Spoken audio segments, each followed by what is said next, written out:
السلام علیکم ورحمۃ اللہ وبرکاتہ۔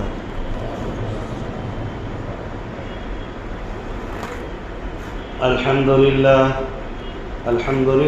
نحمده ونستعینه ونستغفره ونؤمن به ونتوکل علیہ ونعوذ باللہ من شرور انفسنا ومن سیئات اعمالنا، من يهده الله فلا مضل له ومن يضلله فلا هادي له، ونشهد أن لا إله إلا الله وحده لا شريك له، ونشهد أن سيدنا ومولانا محمدا عبده ورسوله، اللهم صل على سيدنا محمد وبارك وسلم وعلى آله وأصحابه أجمعين، أما بعد فأعوذ بالله من الشيطان الرجيم، بسم الله الرحمن الرحيم، يا أيها الناس إنا خلقناكم من ذكر وأنثى وجعلناكم شعوبا وقبائل لتعارفوا، إن أكرمكم عند الله أتقاكم، إن الله عليم خبير، صدق الله العظيم۔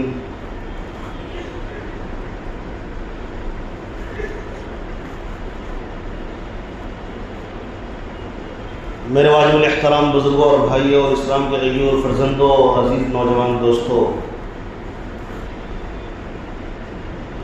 آج میں آپ حضرات سے ایک ایسے عنوان پر گفتگو کرنا چاہتا ہوں جس عنوان پر عام طور پر گفتگو نہیں ہوتی۔ تذکرہ تو ہوتا ہے کبھی کبھار، لیکن گفتگو نہیں ہوتی، اس لیے اس سلسلے میں لوگ کوتاہی کرتے ہیں اور افراط و تفریط کے شکار ہیں۔ میں آج کوشش کرتا ہوں کہ تھوڑی تفصیل سے آپ حضرات کو اس موضوع کو سمجھاؤں، اور یہ بہت ہی اہم موضوع ہے اور انسانی زندگی سے جڑا ہوا موضوع ہے، اور میں اس امید کے ساتھ آپ کے سامنے بات رکھ رہا ہوں کہ آپ قرآن و حدیث کی بات سمجھ کر اس پر عمل کرنے کی فکر کریں گے۔ اس پر عمل کرنے کے لیے وضو کرنے کی ضرورت نہیں پڑے گی، اس پر عمل کرنے کے لیے غسل کرنے کی ضرورت نہیں پڑے گی، اس پر عمل کرنے کے لیے کوئی محنت نہیں ہے، صرف سوچ بدلنے کی ضرورت ہے، صرف فکر بدلنے کی ضرورت ہے، اور وہ انتہائی ضروری ہے، بلکہ قرآن و حدیث کی روشنی میں آدمی کے لیے واجب ہے کہ اپنی سوچ کو تبدیل کرے۔ اور میں آج بات کرنے والا ہوں آپ سے، ایک تو مال پر فخر کرنے کے سلسلے میں، دوسری جو اصل بات کرنی ہے، جو میرا مقصد ہے آج، وہ خاندان پر فخر کرنے کے سلسلے میں۔ قرآن میں اللہ تبارک و تعالیٰ نے خاندان کو کیا حیثیت دی ہے، برادری کو کیا حیثیت دی ہے، اور مال کو کیا حیثیت دی ہے، مال والوں کو کیا حیثیت دی ہے، اور اس کی کیا اہمیت ہے، اسے میں سمجھانا چاہتا ہوں۔ پہلے آئیے دیکھتے ہیں، معاشرے پر نظر ڈالتے ہیں، ہمیں وہاں کیا سبق ملتا ہے۔ جب ہم نے معاشرے کو دیکھا، آدمی مال پر بھی فخر کرتا ہے اور آدمی خاندان اور برادری پر بھی فخر کرتا ہے، اور حالت یہ ہے کہ آدمی اس قدر مطلبی ہو گیا ہے کہ مالداروں کی دوستی مالداروں سے ہے، مالداروں کی دوستی مال کی بنیاد پر مالداروں سے ہے، غریب کو وہ لوگ دیکھنا نہیں چاہتے ہیں، اور اگر نظر پڑ بھی گیا، ملاقات ہو بھی گئی، تو اس حیثیت سے بات کرے گا جیسے کہ کوئی الگ انسان ہوتا ہے، یعنی کہ اس کا لیول اس کے نزدیک کوئی حیثیت نہیں رکھتا، سمجھتا ہے کہ یہ غریب ہے، یہ محتاج، اس کی کیا حیثیت ہے، میرے پاس تو مال ہے اور یہ ہے وہ ہے۔ اور یہ معاشرے کی وہ سچائی ہے کوئی جھٹلا نہیں سکتا. اور یہ میں تو سمجھتا ہوں کہ ہزاروں میں سے کچھ لوگ ایسے ہوتے ہیں جو مال کی وجہ سے فخر اور تکبر نہ کرے. اسی لیے تو اللہ نے قرآن میں اس کو کہا انما اموالکم واولادکم فتنہ، کہ یہ مال اولاد یہ فتنہ آزمائش ہے. یا ایھا الذین ان من ازواجکم واولادکم عدوا لکم فاحذروہ. اسی طرح قرآن میں اور بھی مختلف جگہوں پر اللہ تبارک و تعالیٰ نے مال کو فتنہ بتایا، مال کو آزمائش بتایا.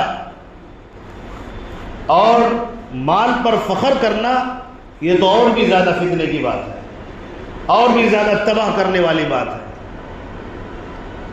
اس لیے جو مال والے ہوتے ہیں وہ سر اٹھا کر چلتے ہیں معاشرے کے اندر، اور جو مال والے ہوتے ہیں، جو نیچے درجے کے لوگ ہیں، اس کو کوئی اہمیت نہیں دیتے. کیا قرآن کی یہ تعلیم ہے؟ کیا احادیث مبارکہ کی یہ تعلیم ہے؟ یا پیارے آقا صلی اللہ علیہ وسلم نے امت مسلمہ کو یہی پیغام دیا ہے جس سے معاشرہ بھرا پڑا ہے اور مصیبت زدہ ہے؟ اور ایک بات، آدمی خاندان اور برادریوں پر فخر کرتا ہے، اور خاص طور پر یہ مثال آپ کو دو موقع پر دیکھنے کو ملے گا. ایک موقع ہے جب الیکشن کا وقت آئے گا، اور خاص طور پر جو نیتا کا الیکشن ہوتا ہے، کونسلر کا، تب دیکھیے گا کوئی کہے گا کہ فلاں انصاری اٹھا ہوا ہے، فلاں خان اٹھا ہے، فلاں شیخ اٹھا ہے، اور سارے جتنے شیخ ایک طرف، انصاری ایک طرف. کیا ہمیں قرآن نے یہ تعلیم دی؟ کیا ہم جس آقا کے دیوانے ہیں، پیارے آقا نے ہمیں یہ بتایا کہ آپ کو اس طرح کرنا چاہیے؟ اور دوسرا جو موقع ہے وہ شادی کے موقع پر پتہ لگتا ہے.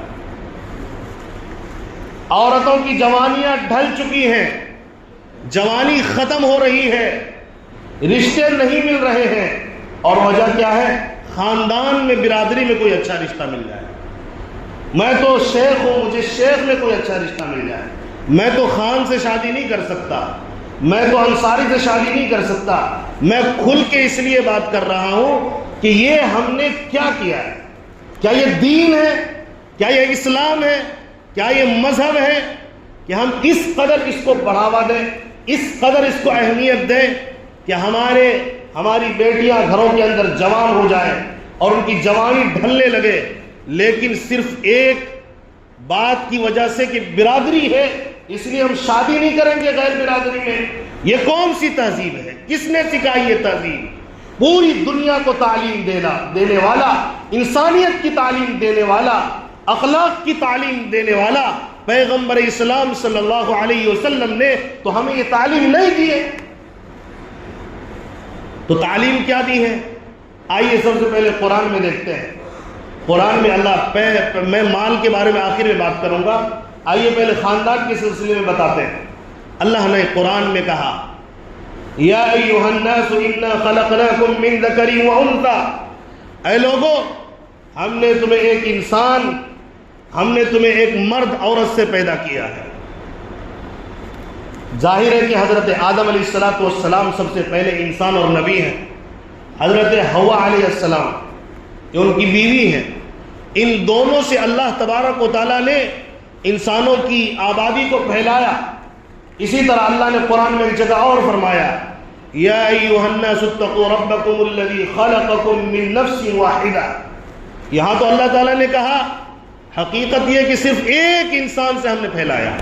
حضرت آدم علیہ السلام کو اللہ تبارک و تعالیٰ نے اپنی قدرت کاملہ سے بنانے کے بعد حضرت حوا کو انہی سے اللہ تبارک و تعالیٰ نے پیدا کیا. پھر نسل در نسل اللہ تعالیٰ نے ایک معمولی پانی کو، ایک قطرے کو ذریعہ بنا دیا. آج کل یہ ان لوگوں کے لیے بھی منہ پر تماچا جو ملحدین ہیں، جو ایتھسٹ اپنے آپ کو کہتے ہیں اور بہت بڑکے سائنسدان سمجھتے ہیں، ان لوگوں کی جہالت پر کبھی کبھی افسوس ہوتا ہے. اب یہ آیت اس کا جواب ہے. یہ کیا کہتے ہیں؟ انسان تو پہلے جانور تھا تو ڈائناسور تھا. اب یہ اللہ تعالیٰ، اور اگر اس کو یہ پتہ نہیں ہوتا کہ اللہ تبارک و تعالیٰ نے معمولی قطرے سے انسان کو بنایا تو وہ اس کا بھی انکار کر دیتے. یہ تو دیکھ لیا ان لوگوں نے، ورنہ پتہ نہیں کون سا ڈائناسور کا باپ کہہ دیتا اس کی وجہ سے یہ دادا سے پیدا ہوا اور اس کی شکل یہ تھی. یہ سب ہوائی باتیں ہیں، اس کی کیا حقیقت ہے؟ اس کی کوئی دلیل نہیں ہے، کوئی ٹھوس دلیل نہیں ہے۔ اللہ قرآن میں کہتا ہے، اللہ اپنے کلام میں کہتا ہے، پیدا کرنے والا خالق اور مالک کہتا ہے ہم نے انسان کو شروع سے انسان پیدا کیا ہے، وہ جانور نہیں تھا۔ یہ جھوٹے، یہ مکار، یہ فروڈی، یہ پورے جہاں جہاں کتابوں میں لکھا ہے یہ سارا جھوٹ ہے، پروپیگنڈا ہے، نہ اس کے پاس کوئی دلیل نہیں ہے۔ اس طرح تو میں بھی من گھڑت باتیں کر سکتا ہوں کہ انسان سے جانور پیدا ہوا، مانو گے؟ جانور سے انسان بن گیا، واہ کیا بات ہے، یعنی کچھ بھی، یعنی بیوقوفی، کچھ بھی حماقت، تو یہ سراسر جہالت ہے۔ آئیے بات کرتے ہیں اس قرآن مقدس کی، اس ٹھوس کتاب کی جس سے سچی نہ کوئی کتاب آئی، جس سے مضبوط نہ کوئی کتاب آئی، اور یہ اللہ کا کلام ہے، خالق کا کلام ہے، جو خالق کائنات ہے اور کائنات کے ذرے ذرے کو پیدا کرنے والا۔ وہ کہہ رہا ہے یا ایھا الناس اتقوا ربکم الذی خلقکم من نفس واحدہ، اے لوگو، اے انسانوں، اے مردوں، اے عورتوں، اے جنگلوں میں رہنے والوں، پہاڑوں میں رہنے والوں، اے دیہاتوں میں رہنے والوں، شہروں میں رہنے والوں، امریکہ میں رہنے والوں، برطانیہ میں رہنے والوں اور مختلف علاقوں میں رہنے والوں، تم کہاں کھوئے ہو؟ میں تمہیں بتاتا ہوں انسان کا وجود کیسے ہوا۔ میں نے انسان کو پیدا کیا، میں مٹی سے پیدا کرنے والا، میں رب ہوں، میں تمہیں بتاتا ہوں۔ پھر اسی سے اللہ تعالیٰ نے نسل چلایا۔ اب مجھے بتائیے کہ جب اللہ تبارک و تعالیٰ نے انسان سے ہی انسان کو بنایا اور وہ سب جا کے اپنے حضرت آدم جو نبی ہیں، حضرت حوا علیہ السلام جو ان کی بیوی ہیں، ان سے جا کے نسل ملتی ہے، تو سوال یہ پیدا ہوتا ہے، جو مومن عقل مند ہوتا ہے، جو علم والا ہوتا ہے، جسے قرآن سے پیار ہے، وہ تو قرآن تو کہہ رہا ہے کہ سب کا جو ہے رشتہ ملتا ہے حضرت آدم سے، تو فخر اور برادری اور خاندان پر فخر کی وجہ کیا ہے؟ قرآن تو منع کر رہا ہے، قرآن میں تو اس کی دلیل نہیں ملی۔ پتہ یہ چلا اپنے خاندان پر فخر کرنا یہ قرآن کی سری آیت کی خلاف ورزی ہے، فخر کرنے کی کوئی وجہ نہیں ہے۔ برادریوں پر میں سید ہوں تو کیا ہوا؟ سید ہو تو تم کیا ہوا؟ صرف پہچان ہے اور کچھ بھی نہیں ہے، ایک علامت ہے کہ فلاں خاندان سے ہو، لیکن اس پر تکبر اور فخر کرنے کی کوئی وجہ نہیں ہے۔ کیا آپ نے دیکھا حضرت حسن نے کبھی فخر کیا؟ حضرت حسین رضی اللہ عنہما نے کبھی فخر کیا؟ حضرت علی نے کبھی فخر کیا؟ آپ مجھے دکھاؤ، لاؤ قرآن کی آیتیں، لاؤ حدیث کی آیتیں جن کے خاندان کو ہم سید کہتے ہیں انہوں نے کبھی فخر کیا ہو کہ میں سید ہوں؟ نعوذ باللہ من ذالک۔ اگر ان کے اوپر اگر بہتان لگایا جائے فخر کیا تو اس طرح سے جھوٹ ہے، اور یہ بہتان اور الزام ہے کہ نبی کے نواسوں نے اپنے نسب پر فخر کیا، نعوذ باللہ من ذالک۔ کیا وہ قرآن کے خلاف جائیں گے؟ سوچنے کی بات ہے۔ اس کے بعد ان سے جو نسلیں آئی، انہوں نے، ان میں جو علم والے تھے، قرآن کے پڑھنے والے تھے، احادیث کے پڑھنے والے تھے، نبی کے عاشقین تھے، ان کا ایک نام پیش کرو کسی بڑے عالم دین کا، کسی بڑے ولی کا جو اپنے خاندان پر فخر کرتا ہو کہ میں سید ہوں تو میں شیخ ہوں، میں صدیقی ہوں اور پتہ نہیں کیا کیا۔ اللہ کہہ رہا ہے وَجَعَلْنَاكُمْ شُعُوبًا وَقَبَائِلَ لِتَعَارَفُوا، بس اتنا ہی اللہ نے کہا۔ ہم نے قبیلے بنائے، خاندان بنائے تاکہ تم ایک دوسرے کو پہچانو، بس تاکہ انسیت، ایک طرح سے تھوڑی انسیت پیدا ہو جائے، باتوں میں مناسبت پیدا رہے کہ ایک ہی طرح کے تم لوگ ہو، آس پاس کے خاندان سے جڑے ہوئے ہو، بس اس کی اتنی حیثیت ہے پہچان کے لیے۔ لیکن کسی عمل کو چھوڑ دینا اور اس کی وجہ سے گناہ کرنا، گناہ میں ملوث ہو جانا، یہ تو قرآن کے خلاف ہے اور عقل مندی کے بھی خلاف ہے۔ جب بات آئے گی شادی کی، جو برادریاں ڈھونڈتے ہیں، علم نہیں ڈھونڈتے، دین نہیں ڈھونڈتے، یہ سارے کے سارے لوگ یہ قرآن کے مخالف چل رہے ہیں، پیارے آقا کی مخالفت کر رہے ہیں۔ اور یاد رکھیں ایسے لوگوں کو پیارے آقا صلی اللہ علیہ وسلم نے ایک موقع پر فتح مکہ 8 ہجری میں فتح ہوا ہے، اس موقع پر نبی پاک علیہ السلام نے فرمایا کہ اے لوگو، تم ایک مرد عورت سے پیدا ہوئے، تم سارے کے سارے آدم علیہ السلام کی اولاد ہو۔ اللہ تبارک و تعالیٰ نے جاہلیت کی عیب کو اللہ تعالیٰ نے علم سے ختم کر دیا ہے. یعنی جاہلیت کا جو عیب ہوتا ہے، جاہلیت کی جو عصبیت ہوتی ہے، جاہلیت پر فخر کرنا، جاہلیت پر فخر کرنے کو اللہ تبارک و تعالیٰ نے تم سے نکال لیا ہے. لہٰذا جہالت کے زمانے میں جو تم ایک دوسرے پر فخر کیا کرتے تھے نسب کی وجہ سے، آج فخر کرنا تمہارے لیے جائز نہیں ہے. اللہ تبارک و تعالیٰ نے اسلام لانے کے بعد، ایمان کو لانے کے بعد اللہ تعالیٰ نے منع کر دیا ہے، تم سے مٹا دیا ہے، تم سے ختم کر دیا ہے. اسی طرح اللہ کے نبی نے یہ بھی فرمایا کہ اسی طرح باپ اور دادا پر فخر کرنے کو بھی اللہ تبارک و تعالیٰ نے ختم کر دیا ہے، تمہارے دلوں سے، تمہارے دماغ سے نکال دیا ہے. اب اس اپنے دماغ میں برادری کی اہمیت کو اس قدر بھرنے والا علم والا ہوتے ہوئے، شریف ہوتے ہوئے اور اہل علم ہوتے ہوئے، برادری کی وجہ سے رشتہ کینسل کرنے والا یا برادری کی وجہ سے کسی کو ہلکا اور نیچے دکھانے والا، یہ سارے کے سارے لوگ اپنے دماغوں میں اس کو بھرنے والے، یہ نبی پاک علیہ الصلوۃ والسلام کی باتوں کی مخالفت کرنے والے لوگ. کون مومن ہے؟ کون مومن ہے وہ جو نبی پاک علیہ الصلوۃ والسلام کی باتوں کی مخالفت کرے؟ کیا کوئی کہہ سکتا ہے کہ میں نبی کی بات کے خلاف چلوں گا؟ میں تو اپنی کوئی بات نہیں کر رہا.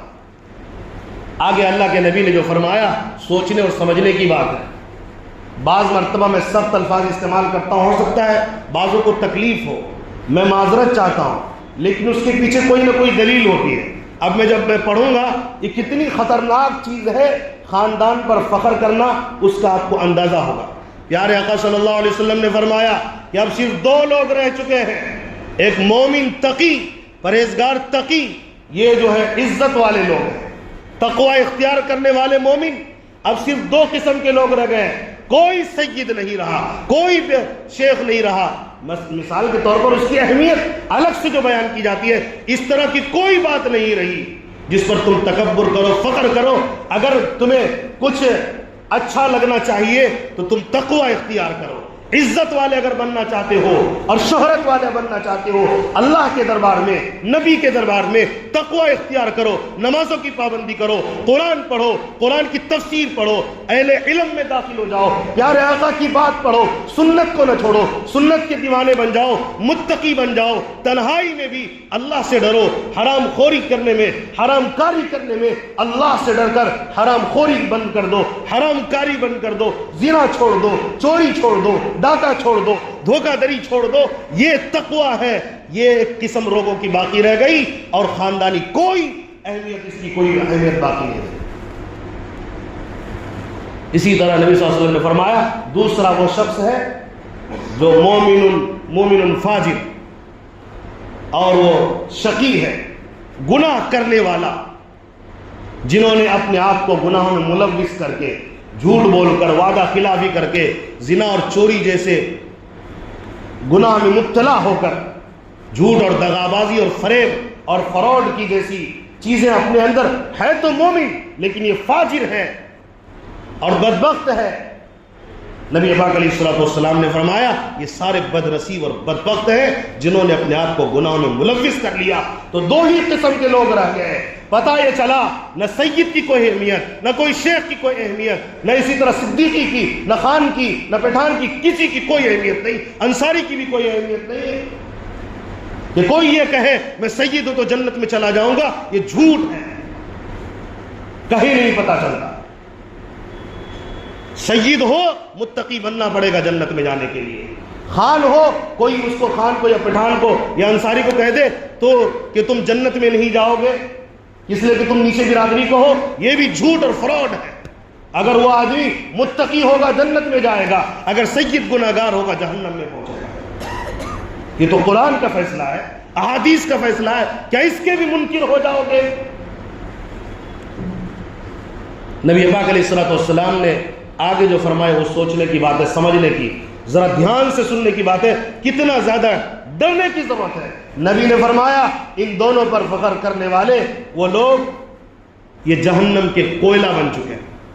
یہ پیارے آقا کا ارشاد ہے، رحمت للعالمین کا ارشاد ہے. جو انسانیت کے لیے روتے رہے، تڑپتے رہے، درد جن کے سینے میں ہے، وہ پیارے آقا فرماتے ہیں جو جاہلیت کی طرح فخر کرے گا خاندان پر، یا باپ دادا کے چکر میں پڑے گا، یہ ایسے مجرم لوگ ہیں یہ جہنم کے کوئلہ بن چکے ہیں۔ اور آگے جو فرمایا وہ اور بھی زیادہ سخت ہے دنیاوی لحاظ سے۔ نبی پاک علیہ السلام، یہ تو آخرت میں ہوگا، دنیا میں اس کی کیا مثال دی نبی پاک علیہ السلام نے؟ اگر میں ڈائریکٹ بول دیتا تو آپ کو خراب لگ جاتا، اس لیے میں ڈائریکٹ نہیں بولا، حدیث کا ترجمہ کر رہا ہوں، پیارے آقا کی بات کا ترجمہ کر رہا ہوں۔ پیارے آقا صلی اللہ علیہ وسلم نے فرمایا یہ ناک سے ڈھکیلنے والے گوبر کو یا پاخانے کو ڈھکیلنے والے کیڑے کی طرح۔ سمجھ گئے برادری؟ ہم ایسے رشتوں سے واسطہ پڑا ہے۔ بھائی ایک مفتی ہے بہترین، عالم ہے، تقویٰ ہے، پرہیزگار ہے، نوجوان عالم دین ہے، کام کرنے کی اپنے اندر تمنا رکھتا ہے، پختہ ایمان والا ہے، فلاں بڑے ادارے میں مدرس ہے۔ میرے ساتھ خود کئی واقعات ایسے گزرے۔ ہاں ٹھیک ہے، انشاءاللہ رشتے کی باتیں ہو گئی، سمجھیے بات کریں گے۔ پھر میں نے ان سے کہا لیکن برادری جو ہے فلاں ہے۔ کہا وہ اچھا، تب تو 90% نا امید سمجھے، 90% سمجھے کینسلے ہے، 10% میں بعد میں جھوٹ بولنے کے لیے رکھا انہوں نے۔ ان کو تو 100% کہنے میں شرم آئی، اس لیے کہہ دیا 90% ختم ہے۔ یعنی تمہیں اہل علم نہیں چاہیے، متقی نہیں چاہیے؟ کیا تمہاری برادری، تمہارا خاندان اہل علم سے، متقی سے، پرہیزگار سے، وارث نبی سے زیادہ بڑھ گیا؟ بدبختوں ہوش کرو، تم اس گو کے کیڑے سے زیادہ تمہاری کوئی اہمیت نہیں ہے اللہ کے نزدیک، تم گو کے کیڑے ہو۔ یہ پیارے آقا کا ارشاد ہے۔ نبی پاک علیہ السلام نے فرمایا لوگ 4 وجہوں سے شادی کرتے ہیں، حسب و نسب کی وجہ سے، مالداری کی وجہ سے، حسن و جمال کی وجہ سے۔ فَاظْفُرْ بِذَاتِ الدِّينِ، اگر تمہیں شادی کرنا ہے دین کو ترجیح دو۔ ہم نے دین پیش کیا، تم خاندان کی وجہ سے رشتہ توڑتے ہو، مجرم ہو، اپنے آپ کو کہتے ہو میں اخلاق مند ہوں، میں نمازوں کا پابند ہوں، تسبیحات کا پابند ہوں، تم تو قرآن کے مخالف، احادیث کے مخالف ہو، برادری کو اتنا بڑھاوا دو گے تم؟ یہ کس نے کہا ہے؟ تمہاری حیثیت گو کے کیڑے کی طرح ہے، یہ پیارے آقا کا ارشاد ہے۔ اہمیت دینا ہے وارث نبی کو، قرآن کو، دینداری کو اہمیت دو۔ یہ پیارے آقا فرماتے لوگ اس طرح کرتے ہیں لیکن تم مت کرنا۔ اور اسی طرح پیارے آقا نے ایک جگہ فرمایا لیس منا من دعا الی عصبیۃ، ایسے شخص سے میرا کوئی لینا دینا نہیں ہے، میرے تعلق کا اظہار بھی نہ کرے وہ مجرم جو عصبیت کی بنیاد پر لوگوں کو دعوت دے۔ خاندان میں ہی ڈھونڈنا، چاہے جاہل نکما کیوں نہ ہو، وہی والی ہڈی چاہیے۔ افسوس ہوتا ہے بدعقلی پر، افسوس ہوتا ہے جہالت پر۔ تم جاہل، اللہ کے نبی پاک علیہ السلام کیا کیا فرما رہے ہیں؟ بھائی جب آدم علیہ السلام سے رشتے نے مل جانا ہے، چاہے شیخ ہو چاہے پٹھان ہو، کیا الگ حضرت آدم سے الگ کوئی مخلوق کی کیا؟ بتائیے آپ، یہ سید ہو یا شیخ ہو یا انصاری ہو، یہ برادری ہو، یہ کوئی بھی ہو، یہ سارے حضرت آدم علیہ السلام کے اولاد ہیں۔ اس لیے نیکی معزز ہونے کا، مکرم ہونے کا اور نیچے والا ہونے کا، اونچے والے ہونے کا معیار نیکی کرنے اور نیکی نہ کرنے کی وجہ سے۔ اس لیے آج ارادہ کر کے اٹھے، اس کو اپنے پیروں تلے روند دیجئے۔ ایک بات لوگ کہیں گے کہ فلاں مسئلے میں فلاں لکھا ہے بہتر کو کون منع کیا؟ بہتر کو تو کوئی منع نہیں کیا، لیکن فرض اور واجب کی طرح عمل کرنا یہ غلط ہے۔ بہتر لیکن دین سے بہتر نہیں ہے۔ خاندان میں ایک مثال کے طور پر میں مثال دے رہا ہوں، شیخ میں بھی ایک عالم رشتہ مل گیا، آپ شیخ برادری سے، انصاری میں ایک مل گیا رشتہ، وہ بھی عالم ہے، تو آپ شیخ کو ترجیح دیجئے، یہ بہتر ہے۔ بس ادھر جاہل ہے، انصاری میں عالم ہے اور شیخ میں جاہل ہے، تو اب آپ انصاری میں کیجئے۔ یہ حدیث کا حکم ہے، یہ میرا نہیں ہے، حدیث کا حکم ہے۔ چاہے اس کے پاس مال ہو، حسب نسب کچھ بھی ہو، حسن و جمال کچھ بھی ہو، لیکن پیارے آقا فرماتے ہیں ادھر انصاری میں کرو کیونکہ عالم ہے اس لیے کرو۔ بہرحال میں چاہتا تھا کہ کھل کے اس پر بات ہو، تو میں نے کھل کر آپ کو سمجھا دیا، مثال بھی دے دیا، اس لیے اب آپ کے ذہن میں کوئی سوال نہیں رہنا چاہیے۔ اس لیے ارادہ کر کے اٹھو، وقت پر اپنی بیٹیوں کی شادی کریں گے، جہاں دینداری ہوگی، اخلاق والا ہوگا، شرافت والا ہوگا، حلال حرام کی تمیز کرنے والا ہوگا، کسی بھی برادری سے ہوگا۔ مجھے سید سے اتر کر خان اور انصاری اور نیچے بھی جو بھی سمجھا جاتا ہے اس میں کرنے کی ضرورت پڑے گی، انشاءاللہ وہ بھی کروں گا انشاءاللہ۔ بتائیے انشاءاللہ تیار ہے نا ساتھی؟ برادری کی نسبتوں کو تھوڑا سا پیچھے کر کے دینداری کے لیول کو آگے کرنے کی ضرورت ہے. ہم دیندار ہیں اس لیے، نبی کے عاشق ہیں اس لیے، قرآن والے اس لیے، حدیث والے اس لیے ہیں، اور اللہ کو محبوب یہی ہے. اللہ تعالیٰ بات سمجھنے کی توفیق نصیب فرمائے اور ہم سب کو عمل کی توفیق نصیب فرمائے. وما علینا الا البلاغ.